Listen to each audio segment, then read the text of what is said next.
Hello, good morning, नमस्कार। आप सभी का स्वागत है स्पिरिचुअलिटी मैटर्स अध्यात्म की और मेरे इस चैनल पे। आई होप सब अच्छा कर रहे होंगे अपनी लाइफ में, लाइफ को एंजॉय कर रहे होंगे, इन सत्रों का आनंद ले रहे होंगे जो हम निरंतर आपके लिए लेकर के आते हैं। आपको सन्मार्ग से जोड़ने का प्रयास कर रहे हैं। आपके जीवन में एक ऊर्जा आए, पॉजिटिव ऊर्जा आए और आप निश्चित ही अपना जीवन अच्छे से जी पाएँ, यही इस चैनल का उद्देश्य है। आज हम दुनिया मेरी नज़रों से किताब का शीर्षक है ना? अल्बर्ट आइंस्टाइन के किताब है ना? उससे हम कुछ अंश ले रहे हैं, जानते हैं, उनके अकॉर्डिंग जानते हैं जीवन का अर्थ। शुरू करते हैं आज का सेशन। Let's get started. तो देखिए, मानव जीवन का या धरती पर किसी भी रूप स्वरूप में जीवन का ही अर्थ क्या है, तत्वतः यह प्रश्न धर्म के क्षेत्र में आता है। तब आप पूछ सकते हैं, यह प्रश्न रखने का कोई अर्थ है? मेरा उत्तर है, जो आदमी स्वयं अपने जीवन को और उसके साथ जी रहे अन्य जीवों के जीवन को अर्थहीन मानता है, वह न केवल अभागा है बल्कि लगभग जीने के काबिल ही नहीं है। तो ऐसा अल्बर्ट आइंस्टाइन मानते थे कि जो भी सृष्टि में जीवन आपको दिखता है, चाहे वो कीट पतंगों के रूप में हो, चाहे वो बड़े एनिमल्स हों या हम हों, ह्यूमंस हों, सबके जीवन का कोई ना कोई तो अर्थ है ही। हमें अपने जीवन का अर्थ निकालना पड़ता है, हमें अपने जीवन का अर्थ एक्सट्रैक्ट करना पड़ता है और हम तब ये जान पाते हैं कि जीवन का सही तरीके से उपयोग हम किस प्रकार करेंगे। अगर जीवन लक्ष्यहीन रहेगा तो फिर हम इधर उधर, है ना, करते रहेंगे, कोई सार्थक जीवन हम जी नहीं पाएंगे और अंततः फिर मृत्यु तो सबको आनी है, लेकिन अगर मृत्यु से पहले वो सारे कार्य कर लिए जाएं कि मृत्यु मृत्यु जैसी ना रहे तो निश्चित ही अच्छा हो जाता है। हाँ, दुनिया मेरी नज़रों में। हाँ, नेक्स्ट टॉपिक है, हम सभी नश्वर जीव कितनी असाधारण स्थिति में जी रहे हैं। हम में से प्रत्येक यहाँ एक संक्षिप्त यात्रा पर है।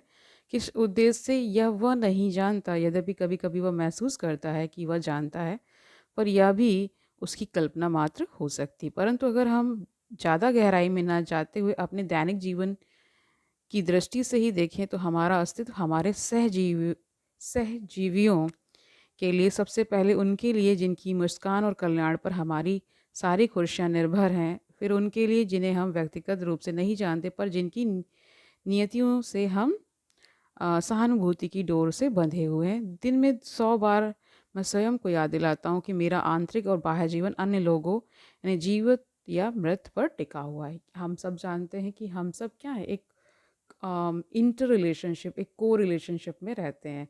यानी प्लांट्स एनिमल्स का एक रिलेशन है ना? आप देखते ही होंगे।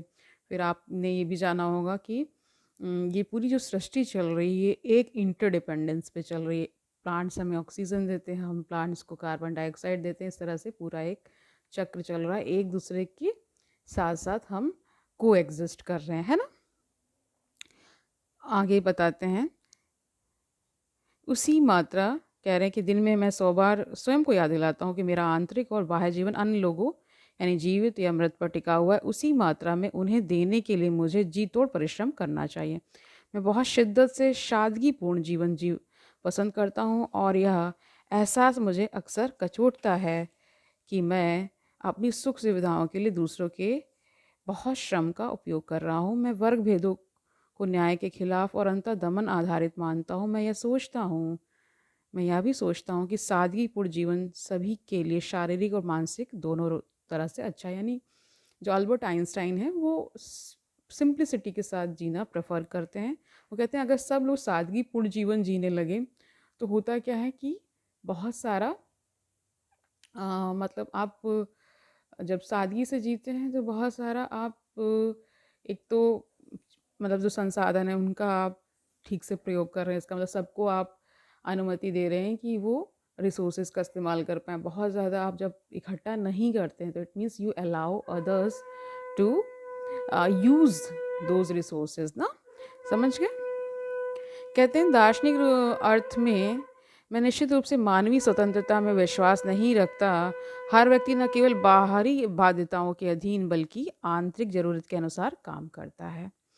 शोपेनहावर का कथन है कि एक आदमी जो चाहे कर सकता है, परंतु वह क्या चाहेगा यह पूरी तरह से उसके वश में नहीं है। यानी कह सकते हैं कि शोपेनहावर का ये जो कथन है ये काफ़ी उपयोगी साबित होता है। ये काफ़ी अच्छा भी है कि एक आदमी जो चाहे कर सकता है, लेकिन वो क्या चाहेगा ये उसके हाथ में नहीं है ना? कि वो क्या चाहेगा, पहले चाहने के लिए ही तो सारी कशमकश है। मेरे लिए युवावस्था से ही प्रेरक रहा है और मेरी तथा औरों के जीवन में आने वाली कठिनाइयों के समक्ष एक सतत सांत्वना धैर्य का एक अनंत स्रोत भी। यह एहसास स्थितियों की भयावता को कुछ कम कर देता है तथा स्वयं हमें और दूसरों से कुछ ज़्यादा ही गंभीरता से लेने से बचाए रखता है। यानी हम ज़्यादा दूसरों से लेने का ना प्रयास करें, ज़्यादा से ज़्यादा लोगों को देने का प्रयास करें। जब ये प्रयास रहेगा तो निश्चित ही दुनिया सुंदर और ज़्यादा होती जाएगी।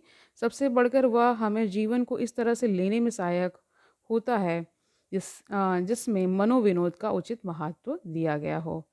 या व्यक्ति द्वारा सामान्य रूप से अपने अस्तित्व या सृष्टि का अर्थ या उद्देश्य के बारे में जानने की चेष्टा मुझे एक तटस्थ दृष्टिकोण से भी हमेशा से एक निरर्थक कवायद प्रतीत हुई है। और फिर भी यह व्यक्ति कुछ आदर्शों को पाले रखता है जो उसके प्रयासों और विवेक की दिशा तय करते हैं। यानी विवेकपूर्ण जीवन जीते हैं तो हम निश्चित ही वो सारी चीज़ें करते हैं जो सर्व कल्याण के लिए होंगी और जो बहुत ज़्यादा केवल अपनी सुख सुविधाओं के लिए ना हो करके हम सारी सुख सुविधाएं का भोग भी नहीं करते, हम उसको शेयर करते हैं। जब ये शेयरिंग का भाव आता है तो निश्चित ही चीज़ें बदलती हैं और समय समय पर हम ये देख पाते हैं क्या कि जीवन अगर हमारा सुखमय है तो दूसरे का सुखमय हो, है ना? दूसरे का सुखमय हो तो अंततः हमारा हो ही जाता है। ये हम देखते हुए आए हैं। इस अर्थ में मैंने सुविधा और खुशियों को कभी अपना अंतिम लक्ष्य नहीं समझा है। जिन आदर्शों ने मेरी जीवन यात्रा के दौरान मुझे भीतर से आलोकित किया और बार बार मुझे हंसी खुशी जीवन का सामना करने का साहस दिया, वो है सच्चाई, अच्छाई और सुंदरता। अपने जैसे सोचने वालों से आत्मीयता, कला और वैज्ञानिक शोध के क्षेत्र में हमेशा से दुर्लभ लक्ष्य के प्रति तल्लीनता के बिना मुझे जीवन खाली प्रतीत हुआ होता। आदमी की जद्दोजहद के साधारण उद्देश्य, संपत्ति, बाहरी सफलता, विलासिता की वस्तुएं मुझे हमेशा से तुच्छ प्रतीत हुई हैं। तो ये अल्बर्ट आइंस्टाइन का बहुत सुंदर कथन है, बहुत सुंदर बातें वो कह रहे हैं। वो कह रहे हैं कि बहुत ज़्यादा विलासिता, बहुत ज़्यादा बाहरी जो चीज़ें लोग इकट्ठा करने में लगे हुए, वो हमेशा से उन्हें आकर्षित नहीं करती रही हैं, उनको तुच्छ लगती रही हैं। वो इन अर्थों में हो जाता है क्योंकि जो इंसान आंतरिक रूप से जागा हुआ है ना, जिसने इतनी डिस्कवरीज की, जिसने इतना योगदान दिया अपना, है ना, विज्ञान के क्षेत्र में, वो बहुत ज़्यादा स्पिरिचुअल भी रहे हैं। अल्बर्ट आइंस्टाइन के लिए कहा जाता है कि बहुत ज़्यादा स्पिरिचुअल रहे हैं, वो धर्म को मानते रहे हैं, धर्म के सही अर्थों में जीवन को जीते रहे हैं और बहुत सारा उन्होंने परिश्रम किया, बहुत सारे उन्होंने शोध किए और इस संसार को और बेहतर बनाया। तो आज के लिए इतना ही रखते हैं, कल मिलते हैं। तब तक आनंद से रहिए, सुखपूर्वक अपना जीवन व्यतीत करिए, दूसरों को सुखी करिए और ये भी याद रखिए कि ये ज्ञान कितना आवश्यक है। कल मिलते हैं, तब तक के लिए हरि ओम तत्सत।